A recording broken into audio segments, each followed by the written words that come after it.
Sa umaga po ito ay pinagdiriwang natin ang pambansang araw ng mga bayani upang lubos po natin maintindihan ang ginawa ng ating mga bayani ng panahon.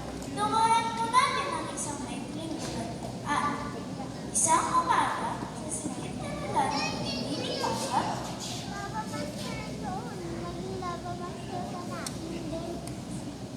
Magandang umaga po, Pinipining Pasang. Magandang umaga din sa inyo mga bata. Sa umagang ito ay pinagdiriwang natin ang pambansang araw ng mga bayani sa Pilipinas. Nakikilala niyo ba ang ating mga pambansang bayani? Diana, kilala niyo ba ang ating mga pambansang bayani? Hindi po, Pinipini.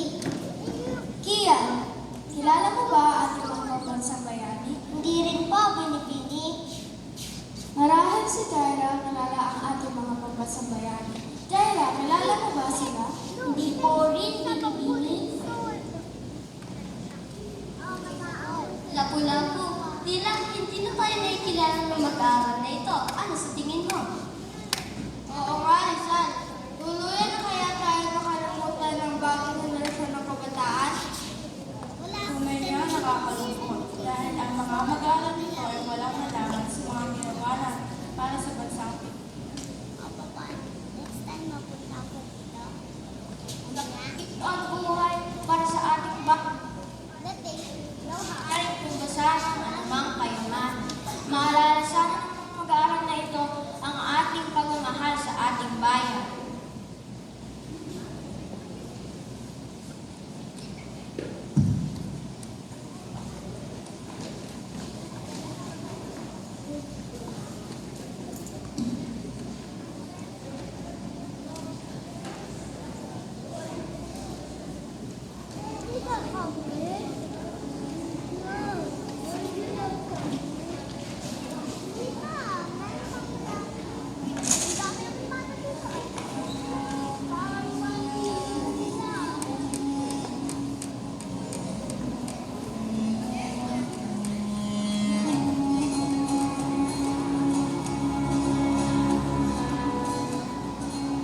Si Ferdinand Magellan at sinabi mo, noong Marso 1521, ang malalayan na Espanyol na si Ferdinand Magellan ay dumating sa Comonfort, isang isla sa Pilipinas. Nakipagkaibigan siya sa mga Pilipino. Mahilig siyang magbigay ng regalo bilang pagpapakita ng kanyang pakikipagkaibigan. Pinakilala rin niya ang Kristyanismo sa mga Pilipino. Marami ang nagbautismo sa kanila bilang pamamagitan ng pag-anit sa Rio dala ng gayumang Espanyol. Ngunit, nang marating niya ang isang maktan, hindi niya nakumbinsi sila Lapu-Lapu na magbasa sa Kristyanismo at lahari ng Espanya. Dahil dito, na-insulto si Magellan.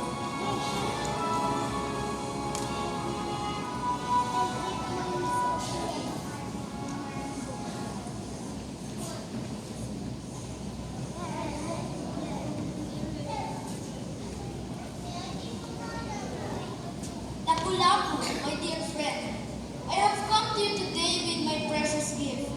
Please accept my gift as part of my intention of making friends with you. Hindi kayo magpapasama sa mga banyaga. Kayo ay mapanin lang. Maglaban natin ang ating sarili. Handa ang mga sandata.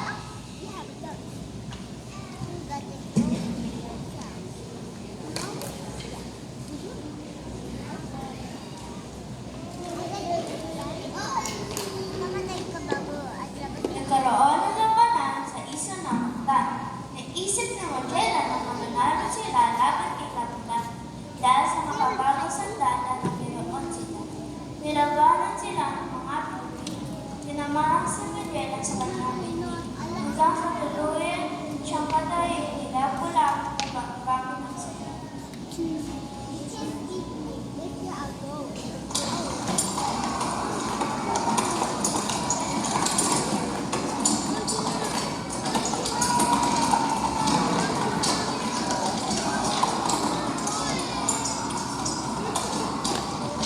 Wait, don't die!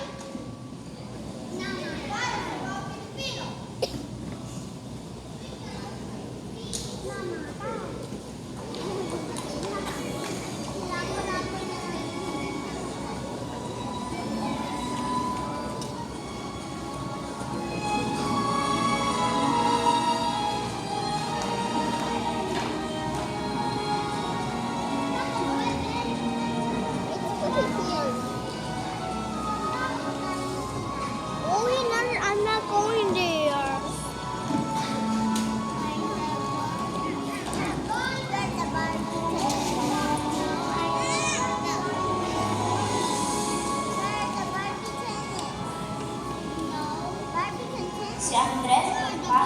Si Andres Bonifacio ay maagang ulila sa mga magulang. Bata pa lamang siya nang pumatay ang kanyang nanay at tatay. Gumawa siya ng paraan upang matustusan ang kanyang pang-araw-araw na gustusin.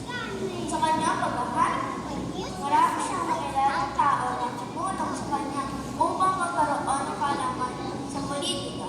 Nabasa rin niya ang isinulat ni Dr. Jose Rizal na El Gustilismo at Malmanto.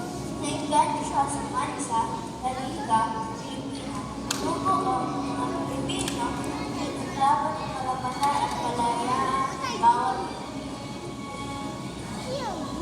Mga kaibigan, gusto na ang pangapi sa atin ng mga Espanyol. Masyado na tayong minamaliit. Ngayong gabi, itatag natin ang KPJ. Mataas-taasan ng pagkapangan at itinera ng mga anak ng bahay. Hindi na tayong iwalay sa pamahala ng gobyerno ng Espanya. Sumasamayin ako sa iyo, Andres. Oo, paglaban natin ang Pilipinas laban sa mananakot na Espanyol. Para sa mga Pilipino, para sa mga yan.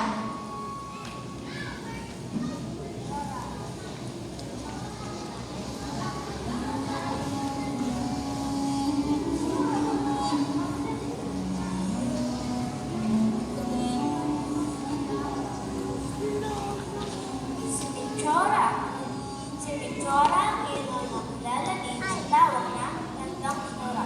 Na 84 na taon na sumigla ang konstitusyon noong 1896. Ngunit hindi ito naging hadlang upang tulungan niya ang mga kapwa Pilipino na lumaban sa mga Espanyol. Binuksan niya ang kanyang lahat sa mga pasinero para mapakain ang mga suwatang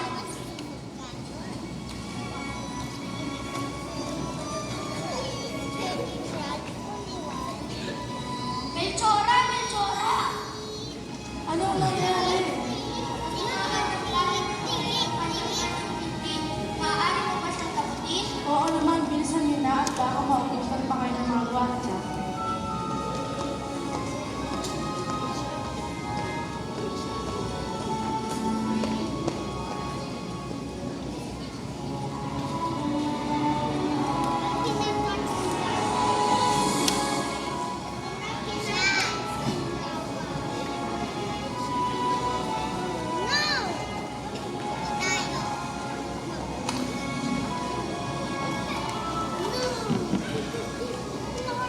Noong Agosto 29, 1896, inaresto si Victoria ng mga Espanyol dahil sa pagtanggi niyang ituro kung saan nagtatago ang mga Pilipino. Ipinatapon siya sa bansang Guam.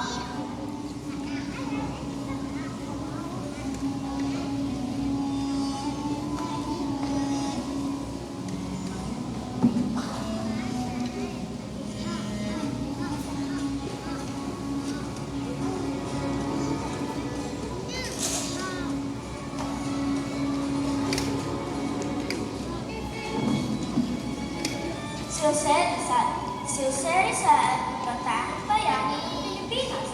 Lumaban siya sa mga Espanyol sa pamamagitan ng Venezuela. Nakapag-aral siya ng medisina sa ibang bansa. Ngunit, kalaunan ay bumalik siya sa Pilipinas upang paglingkuran ang kanyang bayan sa pamamagitan ng Mamipitang Rep at El Rebostis. Naisulat niya ang mga pagmamalupit na ginawa ng mga Espanyol sa mga Pilipino. Inuli siya at ikinulungan sa paghuling-hulingan ay sentensya ng kamatayan sa bagong bayan o ngayon ay tinatawag na Lunes.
So sa umaga din naman kung ito, tutunghayan natin